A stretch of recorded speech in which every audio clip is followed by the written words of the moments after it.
Good day, good folks. Good Fly 1 here.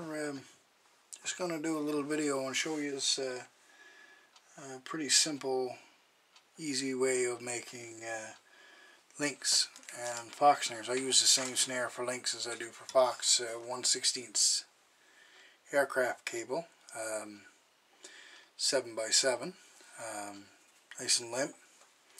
I used couple of different kind of locks. I used this one here, which is called a shim lock, and I used these, which I make myself out of just a small piece of metal, 2 holes, drill it, bend it.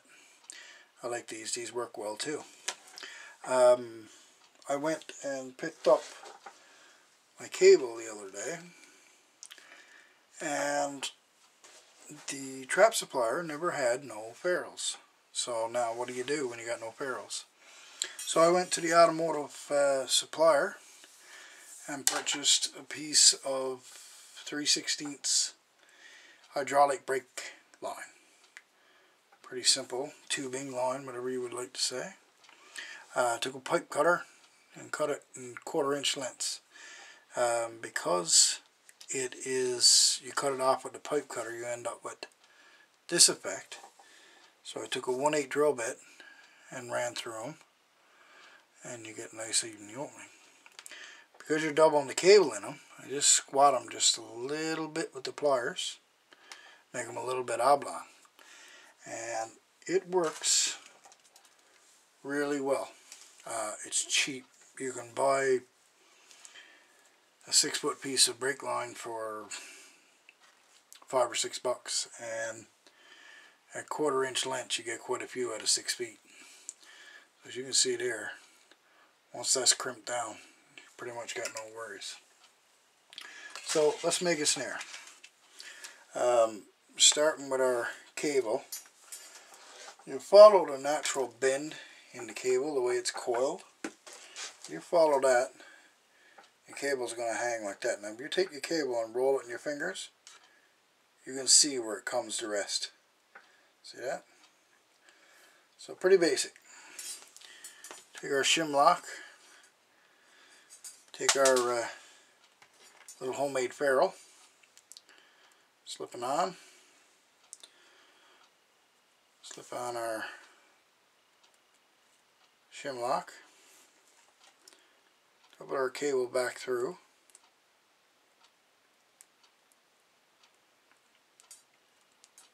just like so. And what I do is draw on down. Just pulling right down nice and snug. So it's probably about like that. Then some people like to smack this with a hammer, but all I do is take the pliers and squat it down like this. And if you squat this good, I mean like really squat it down, put the crease into it in 3 or 4 spots like that, that ain't going on. I've never had one let go, never. So then it's just a matter of taking your cable with your natural bend, putting it through, and making your snare on the opposite end. Now some people like a big loop on the back end of their snare, but I don't. I like a fairly small one, and the reason for that is the way I attach my snares. I like a loop that's pretty small like that, because of the way that I attach my snares is like if you were looping together 2 elastic bands.